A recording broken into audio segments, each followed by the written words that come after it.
trainers try and pigeonhole or push people into having a certain goal or a certain direction because they feel they need that. And for some people, just the journey is the goal. Making progress is the goal to begin with, and you don't necessarily need to have a set goal, but I think you do need to have a reason and a direction, right? A reason and a direction. Yeah. And I know you mentioned Simon Sinek or Simon Sinek when we beforehand about the start with why stuff. But so what's your feelings on that, Chet? How people can, what's the best way for people to start with this? I think you've already said so much to unpack, James. You've set the tone for the whole podcast very nicely. It's almost like you've done this before. So where you were talking about people wanting to move into health and strength and to train ultimately to better themselves, to feel better in themselves, to feel better about themselves, I think is a really important point. And that's not to say that the other goals along the way, be they strength or be they aesthetic or whatever they might be, they're all valid goals, right? But I think what we're saying here is that probably underpinning all of those is this desire to be better or to feel better and in yourself and about yourself. And that does come from something of an understanding about yourself, right? And what is it that you want? What is it that you need? Why are you doing this stuff? And you can take that to the nth degree as well, can't you? Because you can get so caught up in that it's actually meaningless to the meaning stuff is actually meaningless to talk about purpose and everything else. But I think you framed it well, James, that to have some sort of understanding of, hey, okay, look, this is important to me and this is why it's important to me. And this is what I'm doing this stuff for, so that not necessarily and I don't think it's even necessarily for, what some people say it is, because some people are like, oh, when you're in the middle of that heaviest deadlift and you'll be thinking about the reasons why you're doing it. No, you're not. You're just gonna be thinking about getting the damn bar off the floor and not dying, right? Is in the meantime. That's what I'm thinking about anyway. But I think when we are figuring out our direction, when we might get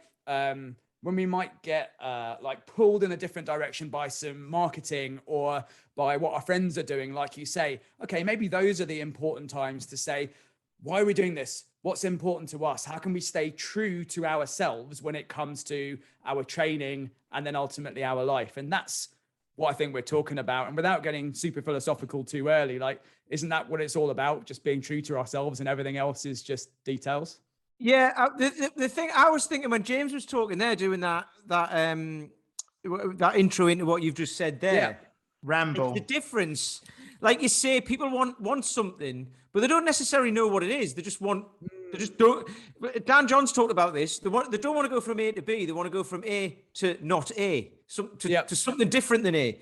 Yeah. And then there's a difference, being marketed to and all that. There's a difference between being led by somebody, yes, or being guided. And I know you talk about this a lot, and I've just said about it comes from the book, you've asking the right questions and all of that. And it's not saying, here's what you need to do. It's okay, what do you want? Well, you don't know what you want. Okay, well, what don't you want? And how do you want to feel? And all of that. And then eventually you get to a point.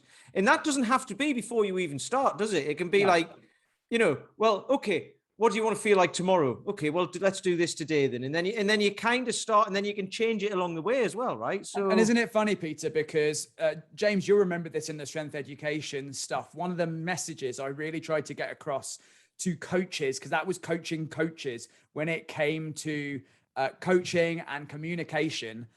And what we're talking about here is expressing as a coach, as maybe a business owner in the coaching world. I was teaching these people how to express what they do in a way which was authentic to them, but in a way which truly expressed their worth and connected to their people, and was more than just, we're going to do a bit of squatting and we're going to do a bit of deadlifting, and then we might do a bit of pressing, and then we'll do a bit of running, and that'll be that. Because it's so much more than that, isn't it?